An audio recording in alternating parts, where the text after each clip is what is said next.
Hi, good afternoon everyone. My name's Jason Pepper and I work in the software asset management practice within version 1. Today's short webinar will introduce to you some of the elements you need to consider when you're faced with a vendor software audit, and we'll touch on the structures that you can put in place to plan for them. As attendees to this webinar, you can interact during the presentation through two mechanisms in the webinar interface.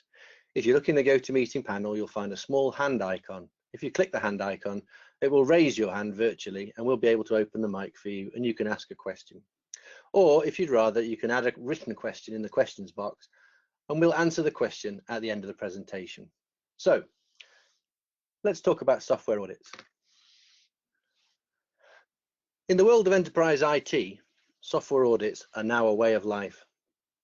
They are now regarded by enterprise software consumers as an unpleasant necessity, something that has to be endured rather than embraced. Not dissimilar to completing your tax returns, I find. In a 2013 survey carried out by KPMG of over 50 enterprise software vendors, 90% of software vendors admitted that their compliance program is a source of revenue. 10% of vendors were using audits as a strategy to secure 10% of their overall revenue. 59% of vendor audit specialists are incentivized using sales commissions, and of their customers, 61% of their enterprises could expect to receive a vendor audit in the next 18 months. So if you're a reasonably sized consumer of enterprise software from, say, Microsoft, Adobe, Oracle, IBM, SAP, Red Hat, Micro Focus, Symantec, McAfee, the list goes on, you can bet your house that you'll be audited in the next 12 to 18 months by at least one or more of these vendors. Audits are not necessarily something that happens to you. You can initiate your own internal audit. Question is, why would you want to? Internal or self-audits offer an opportunity to reap the benefits of control and governance. Remember, forewarned is forearmed. In a 2011 survey, EY reported that 68% of customers self-audited to reduce their OPEX, 64% to reduce risk of non-compliance, and 48% as part of general good software husbandry. Now, if we compare that chart of responses against the same question posed to vendors, what answers do you think we would get? The vendor motives for audit execution are wholly different, with 63% of respondents defining revenue generation as a motive for audit and 50% as a means of protecting IPR. Who would blame the vendors after all? They're simply ensuring that they cover off any gaps in revenue which they are legally due for software that is in use without a valid covering license grant. The problem with the audit process is the ambiguity in some of the vendor license policies, the complexity of the enterprise licensing models, and the application of interpretation by a vendor of their own ambiguous definitions. Consider the position of Diageo, the drinks giant, who have been pursued through the courts by SAP for indirect use by connecting Salesforce apps through an API to the SAP repository software. This resulted in a £54 million award in SAP's favour in the UK courts in February 2017. I doubt Diageo had budgeted for that particular unplanned spend. So, you've received your audit letter. What are you going to do now? Audits are complicated and the process is strewn with tripwires and gotchas. The best advice that I can give is to find an independent advisor skilled in that specific vendor. Remember, not all advisors are equal. A software license audit entails a host of activities that require extensive understanding of inventory tools as well as license entitlements. Many organizations do not have the dedicated SAM teams and find the whole exercise is extremely challenging. In such cases, it is extremely important to partner with a reputed license expert to ensure that the audit is balanced. If this isn't something you feel you need to do and you would prefer to orchestrate some or all of the audit activities yourself, then let's have a look at the high-level steps for what you'd need to do. Remember, you've just received an audit notice. So what's the first thing you're going to do? You need to learn to cooperate with the vendor. There's no point being confrontational. As much as you may want to turn away and hope the vendor forgets all about you, this is not going to happen. The trouble will only multiply through inaction. Audits frequently reveal revenue gaps and they are seen as important, as we saw in the slide earlier, by the vendors to address gaps in revenue. So you will expect a follow-up. It's important to review the audit timelines and communicate your plans to the vendor promptly. You need to take ownership of the audit process. A strong understanding of your environment and the license compliance process will put you in control rather than being on the receiving end. So, having set your stall out with the vendor, you need to immediately kick off a team building process. Identify the relevant stakeholders in IT, security, networks, procurement, finance, and legal, and conduct an internal meeting to build the strategy. A disconnect between these teams will lead to a long and tedious audit process that drains your time and resources and plays directly into the vendor's hands. Ideally, you need to identify a senior single point of contact who will be responsible for communicating with the vendor. No one else should engage the vendor. Organizations should also nominate experienced IT resources to work with the team during the data collection phase, which will allow the audit to be completed efficiently, minimizing business disruption. Before you commence any dialogue with the vendor, however, you need to ensure that you validate that they are operating within the confines of their audit clause. Most license agreements have an audit clause which specifically mentions the terms of the audit as well as your rights and obligations. It's important to understand these terms so that you can effectively communicate with the auditor and ensure that your rights are protected. It ensures you provide the right level of information to the auditor and is tailored to the usage questions they raise. Terms such as reasonable and appropriate, which you regularly see in audit clauses, are open to interpretation and can be utilized by both sides to either your benefit or your detriment. It's up to you to define how that effect occurs. You may feel that 6 months is an appropriate period of time to deliver an audit result, whilst the vendor may feel that 45 days is appropriate. Question is, would that be 45 business days or 45 elapsed days? This is all part of the process of negotiation. Next, you need to agree on the scope of the audit. The scope of an audit is generally proposed by the vendor or their auditor in their initial communication. However, the scope may not align with the terms of the license agreement and may be over and above what has been agreed to. Organizations need to review your agreements and ensure that the proposed scope is mutually agreed. You only need to comply with the terms of the contractual paperwork, not the interpretation of a salesperson or the blend of policies that you may find on a vendor website. Policies are not contractual. For example, when auditing deployment on virtualized environments, one vendor asks for screenshots of the console software to be provided. This is not a contractual necessity and, furthermore, should be avoided, as it provides additional information useful to the vendor which may lead to further lines of inquiry. It's important to remember, only answer the question you've been asked and nothing more. Having agreed the scope, you're going to need to do some digging and find all of your related paperwork. Software licensing terms are complicated. It can be challenging to understand what constitutes a proof of license. You need to review your entitlements and gather any relevant documentation which support the ownership of the license. Remember, proof of entitlement is constituted through signed ordering documents and overarching master agreements. These can be known as MSAs, OLSAs, OMAs, TOMAs, etc., etc. Alternative documentation like purchase orders, quotes, and emails, etc. from a vendor are not proof of entitlement, but are clues to the potential existence of entitlement. Without signed original paperwork or scans of such, then you cannot prove entitlement. Understanding entitlement can be one area where an independent advisor would be invaluable. The next phase of the information is gathering the information related to usage, i.e. what is running where. If it's already available, you can review your deployment data to understand what products have been installed and used. If deployment data isn't readily available, which in our experience it usually isn't, you need to conduct a network inventory using a quality discovery tool as soon as you possibly can. This will be an urgent task. You need to allow your team to review the deployments and potentially implement any architectural remediation steps, which can be fairly implemented prior to delivering a final audit. This exact step is the purpose of carrying out internal or self audits to catch any architectural and licensing discrepancies before the vendor does. Once again, understanding consumption can be another area where an independent advisor could be invaluable. So now you've got your entitlement and you've got your usage. What are you going to do with it? You need to calculate an ELP. An ELP, or an effective license position, is the industry terminology for understanding your entitlement versus your usage position for a given vendor or product, and defines whether you are under or over licensed. Obviously, the ideal is to be correctly licensed or optimally licensed at all times, but without some seriously comprehensive control structures in place, this is not going to be possible. You will always be either under or over, depending on your deployment, or your procurement, or your audit cycles. The key, obviously, is to be correctly or over licensed when audit time comes around. More often than not, an audit will require some element of remediation.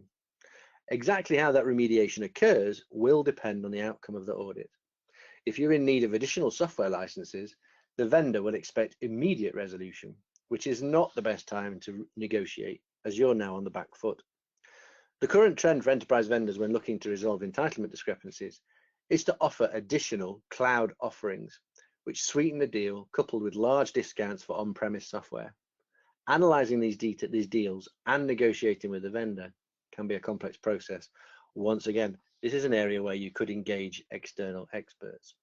So, it sounds like a complicated process, and if my high-level description of the steps which you would need to undertake to respond to an audit seem complicated or effort-intensive, that's because they are.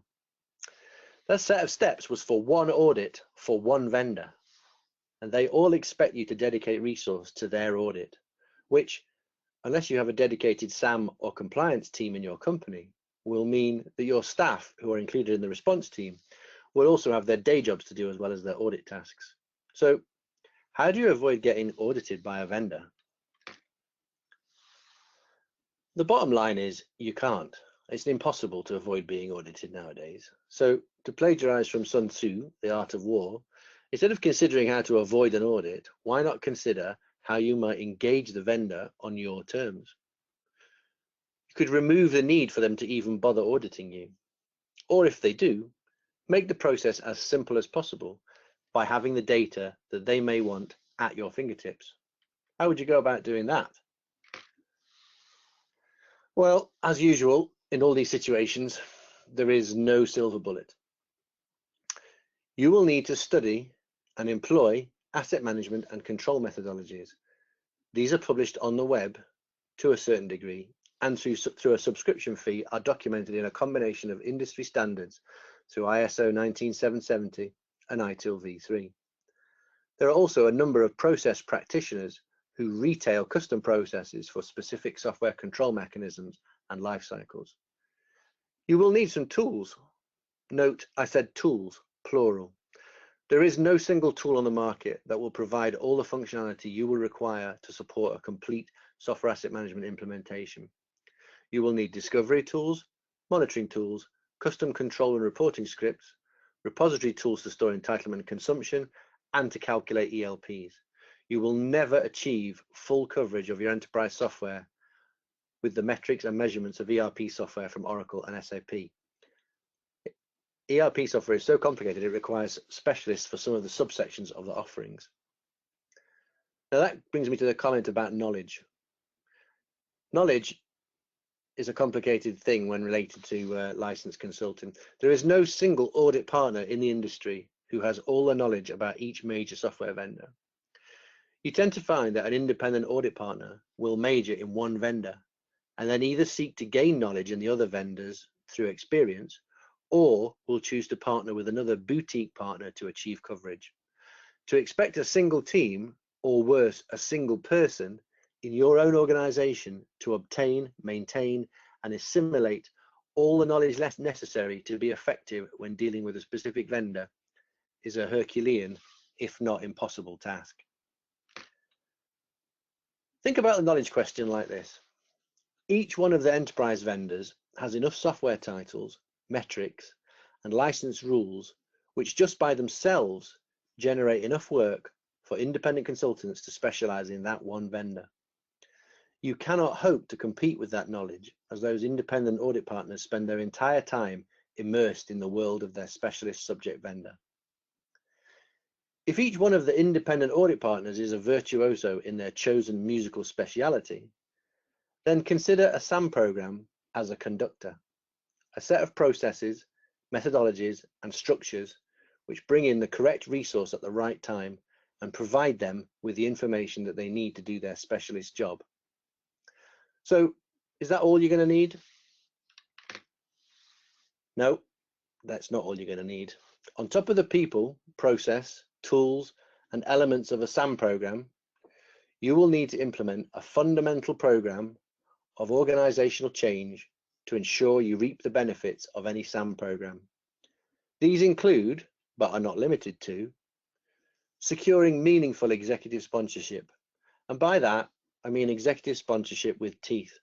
The teeth to enable you to carry out the work that you need to do as part of the SAM program that will give you backing and also give you the ability to apply a little bit of carrot and stick to get the things done that you need to get done. You will need to centralize to a greater or lesser extent your software procurement. And by that, I mean the procurement of the software that's going to be contained within the SAM program. So it doesn't have to be all the software, just the software that is contained within the SAM program. It's important that if you have different geographies or regions or operating groups, that you're able to share that software across all of those different subsections. If you don't centralize it, you won't be able to share it across those subsections. Once you've centralized that, then you need to cross-charge your internal consumers based on usage, so that the people that use the software the most or use the most of the software end up paying the most for it. What we don't want is we don't want it to be a first through the post kind of process where if you need to buy a new piece of software, you end up paying for it and then it gets shared by other people. You need to define something called a license and procurement policy, known as an L&P. And this is a combination of both vendor rules and organizational rules. And those rules will enable you to define a set of control structures about what software is allowed to be used inside the organization and where it's allowed to be used inside the organization. For example, a vendor rule might be you can only use, say, CPU-based licensing for a server, and you need to use, or you could use named user plus licensing if you wanted user-based licensing. So the vendor doesn't really mind which one of those two you use, but they need to make sure that you use one of them. As an organization, you may choose to say that you only want to use CPU-based licensing on servers in production and named user plus licensing on servers that are in test or development. That's a totally valid approach, but the vendor doesn't really mind. So the combination of those two rules would give you a license and procurement policy strategy. And it can be as detailed or as high level as you want. It's an example of the kind of thing that we do as an organization. So defining an L&P gives you a central policy upon which to hang your SAM program. Promoting that program to vendors as a positive change in your relationship is a definite benefit. It moves you from a reactive relationship with the vendor to a proactive relationship with the vendor. It enables you to take back control of your procurement cycle and for you to define when and how you buy software from a specific vendor, rather than resulting in a reactive process where the vendor chooses, for example, on their quarterly cycle to come and ask you to buy software based on an audit. So the next part that you could do as part of a SAM program is to enforce use of a self-service software request portal, also known as an SSRP, to track software requests. That enables you to ensure that any inbound software requests are captured via the SAM program, and then an opportunity to service that request out of any available license pool is done prior to any procurement occurs, so that we're essentially separating out the request process and the procurement process with a buffer in the middle that allows you to choose whether you want to service the request out of a pool. The other end of that process is the harvesting process, and that is the process where you would use some audit mechanisms to look for software that isn't being used anymore, or hasn't been used, or has been marked as being decommissioned. You're then able to harvest that software off the devices and put it back into the pool and make it available ready for subsequent request for use. So there's some examples of the kind of things you'd need to do from an organizational perspective. They aren't necessarily key parts of software asset management itself, but they're important to the process. So if nothing else, SAM appears to be a complicated suite of in-depth elements which requires resource, time and money. This is true. So why do organizations implement software asset management? Well, there are many reasons. Try some of these. Financial security. The complexities of managing software across an organization make controlling your costs a big challenge. Implementing a good SAM function with standardization throughout the software lifecycle enables you to secure information needed to choose the most cost-effective licensing programs, provide better forecasting for budgeting, and receive tax benefits associated with software. You could get volume discounts from the vendor. When you're negotiating with the vendor directly on your timescales and on your audit cycles, then you can choose what you want to buy and when you want to buy it rather than when the vendor does. So you can usually command better discounts because you may be able to choose to chunk up the requests into greater volume amounts. You get better risk management through control. A good SAM function helps avoid financial penalties and legal costs by ensuring that licenses are compliant, but also enables you to identify any risk areas across the business, to look for trends for people that are not complying with policies, or for the arrival of software that is perhaps not necessarily part of the program. And you can then start to bring that software into the program and control it from a central point of view. SAM itself is seen as an element of good corporate governance. Effective corporate governance begins with two basic steps. One is identifying the risks which face the business, and then controlling and mitigating those risks before they have an impact. There's a very tight correlation between software asset management and risk management. SAM helps you identify business and compliance risks associated with software management or lack thereof, and establishes a set of well-defined practices. Increased employee satisfaction, believe it or not, is seen as a downside effect of SAM. If you're able to have a process that delivers the software that the employee needs as and when they need it in a just-in-time kind of way, then people don't mind necessarily giving up their use of the software if they know that they can get it when they need it. So a good harvesting process and a good software delivery process, which can be a downstream effect of a SAM program, can definitely improve people's opinions about how the tools that they use to do their job within their IT function. You definitely get smoother operations from that. An entire organization runs better with software asset management, initially through providing better automation and standardizing processes, but through education and focusing on optimization, we allow people to do their jobs rather than having to worry about what software it is that they need. You can eliminate waste and reduce redundancy. Overlapping, non-integrated and outdated applications are just harder to manage. SAM gives you the information you need to make the best use of your software assets and to pay for only what is used. Remember earlier on when I said that the best position to be in is to be optimally licensed. A SAM program is capable of delivering that, but without a SAM program, you're always going to be in the boom-bust audit cycle that the vendor wants you to be in.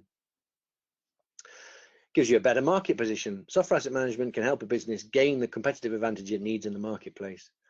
Up-to-date licensing and an extensive, comprehensive documented media library could result in faster, easier processes and streamlined software functionality throughout the organization, both from a day-to-day perspective and in times of mergers and acquisitions.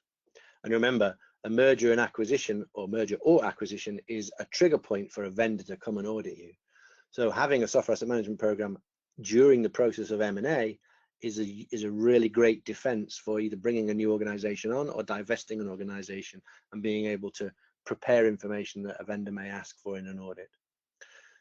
SAM delivers increased long-term business value. Implementing SAM can increase an organization's agility and enhance its future value by ensuring that they make strategic use of resources in times of changing business conditions, i.e. you can react to issues in your business market.